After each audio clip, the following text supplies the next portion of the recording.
ఆదిలాబాద్ జిల్లా కేంద్రంలో 56,000 కోట్ల ప్రాజెక్టులకు ప్రధాని మోదీ తెలంగాణ సీఎం రేవంత్ రెడ్డితో కలిసి పలు శంకుస్థాపనలు ప్రారంభోత్సవాలు చేశారు. తెలంగాణ అభివృద్ధికి కేంద్ర సర్కార్ అన్ని విధాలుగా సహకరిస్తుందని ప్రధాని మోదీ పేర్కొన్నారు. పట్టణంలోని ఇందిరా ప్రియదర్శిని స్టేడియంలో వర్చువల్ విధానంలో 56,000 కోట్ల ప్రాజెక్టులకు పీఎం ప్రారంభోత్సవాలు శంకుస్థాపనలు చేసి జాతికి అంకితం చేశారు.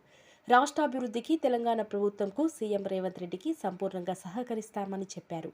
తెలంగాణలో గడిచిన 10 ఏళ్లలో 1,000 కోట్లకు పైగా పనులు ప్రారంభించామన్నారు. ఎన్టీపీసీ 2వ యూనిట్ ప్రారంభించామని చెప్పారు.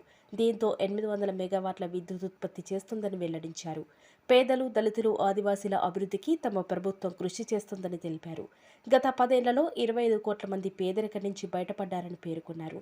కేంద్ర, రాష్ట్ర ప్రభుత్వాల మధ్య ఘర్షణ వైఖరి ఉంటే రాష్ట్రాభివృద్ధికి ఆటంకం కలుగుతోందని అన్నారు. కేంద్రంతో ఎలాంటి ఘర్షణ వాతావరణానికి వెళ్లబోమని స్పష్టం చేశారు.